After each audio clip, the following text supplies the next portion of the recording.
નાનાપોંઢા તાલુકાના કાકડકોપર ગામ ખાતે સ્થિત વોલપ્લાસ્ટ કંપનીમાં કામ કરતા વર્કરોને અચાનક બહાર કાઢી મૂકવાના નિર્ણય સામે ભારે રોષ જોવા મળી રહ્યો છે।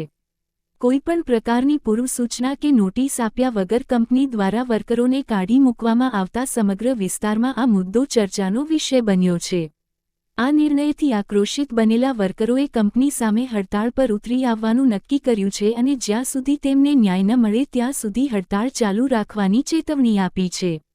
વોલપ્લાસ્ટ કંપનીમાં ઘણા વર્કરો છેલ્લા 17 વર્ષ કે તેથી વધુ સમયથી નિષ્ઠાપૂર્વક કામ કરતા આવ્યા છે। કેટલાક વર્કરો પોતાની યુવાનીથી લઈને આજે સુધી આ કંપની પર આધાર રાખીને પરિવારનું ગુજરાન ચલાવતા હતા। આવા અનુભવી અને જૂના વર્કરોને કોઈ કારણ જણાવ્યા વગર એકાએક બહાર કાઢી મૂકતા તેઓ પર આર્થિક અને માનસિક આઘાત પડ્યો છે। વર્કરોનું કહેવું છે કે કંપનીએ શ્રમ કાયદાઓનું ખુલ્લેઆમ ઉલ્લંઘન કર્યું છે।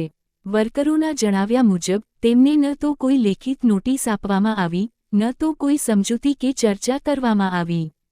સીધા જ કામ પર આવવાથી રોકી દેવામાં આવ્યા, જેના કારણે અનેક પરિવારો અચાનક બેરોજગાર બની ગયા છે। ઘર ચલાવવું, બાળકોની ભણતર ફી ભરવી, રોજિંદા ખર્ચો પૂરું કરવું, આ બધું આજે મોટો પ્રશ્ન બની ગયો છે। ખાસ કરીને એવા વર્કરો માટે સ્થિતિ વધુ ગંભીર બની છે જેઓ લાંબા સમયથી કંપનીમાં કામ કરતા હોવાથી હવે નવી નોકરી મેળવવી મુશ્કેલ બની શકે છે। હડતાળ પર બેઠેલા વર્કરોનું કહેવું છે કે તેઓ કોઈ વિવાદ કે હિંસાનો માર્ગ અપનાવવા માંગતા નથી, પરંતુ પોતાની રોજીરોટી બચાવવા માટે આંદોલન કરવાનો તેમને મજબૂર થવું પડ્યું છે। કંપની મેનેજમેન્ટ તરફથી હજી સુધી કોઈ સ્પષ્ટ જવાબ કે આશ્વાસન આપવામાં આવ્યું નથી, જેના કારણે વર્કરોનો રોષ વધુ વધી રહ્યો છે। હડતાળ સ્થળ પર વર્કરો એકજૂટ બનીને ન્યાયની માગ સાથે નારા લગાવી રહ્યા છે।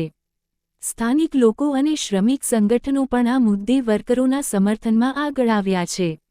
તેમનું કહેવું છે કે આ પ્રકારની કાર્યવાહી માત્ર એક કંપની પૂરતી સીમિત નથી, પરંતુ સમગ્ર શ્રમિક વર્ગ માટે ચિંતાજનક બાબત છે।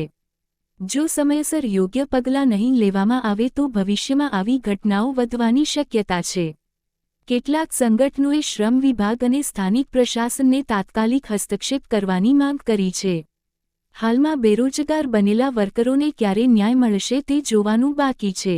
શું કંપની પોતાની ભૂલ સ્વીકારીને વર્કરોને પાછા કામે લેશે કે પછી સરકાર અને પ્રશાસન દ્વારા કોઈ યોગ્ય ઉકેલ લાવવામાં આવશે તે આવનારા દિવસોમાં સ્પષ્ટ થશે। પરંતુ એટલું ચોક્કસ છે કે અચાનક રોજગાર ગુમાવનારા આ વર્કરો માટે આ સમય અત્યંત કઠિન છે। તેમની નજર હવે માત્ર ન્યાય પર ટકી છે અને તેઓ આશા રાખી રહ્યા છે કે સત્ય અને હકની લડાઈમાં અંતે તેમની જીત થશે। હું વોલપ્લાસ્ટમાં 10 વર્ષથી નોકરી કરું છું। મને 1 કલાકમાં કીધું કે કાલથી નહીં આવવાનું, કંઈ વાક વગર। એનો અમને નિર્ણય જોઈએ, અમને પાછા લેવો 10 જણને, કાં તો પછી બધાને કાઢી મૂકો। એ જ અમારે કહેવાનું છે કે અમને પાછા લેવું। કારણ કંઈ નહીં, કામ ઓછું ચાલે એમ કરીને અમને કાઢી મૂકે ને તે છતાં બી રવિવાર અમારા રજાના દાડે બી ચાલુ રહે। કામ તો નહીં મળે એમ કે, પણ કામ છે કોશિશ કરે 10 જણને। સીધા 1 કલાકમાં કીધું કે કાલથી નહીં આવતા, 1 મહિનાનો પગાર આપવાનો, એમ ખાલી 1 મહિનાનો પગાર આપવા તૈયાર એ લોકો।